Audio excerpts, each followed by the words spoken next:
On a salué en début d'année le retour des États-Unis dans la négociation internationale sur le climat. C'est un retour qui est cher payé aujourd'hui, dans la mesure où les États-Unis sont clairement le principal obstacle à la négociation d'un accord ambitieux à Copenhague.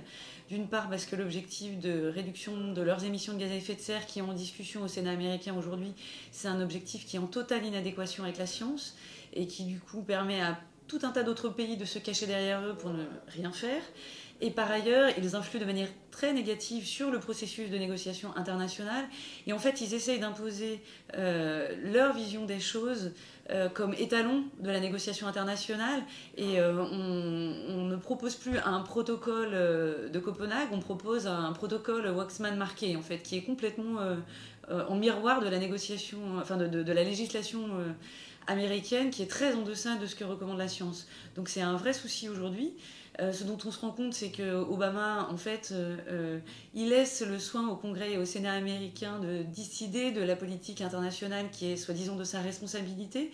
Il est temps qu'il reprenne les rênes et qu'il reprenne ses responsabilités, qu'il honore le prix Nobel qu'il a reçu et qu'il négocie un accord ambitieux et contraignant à Copenhague.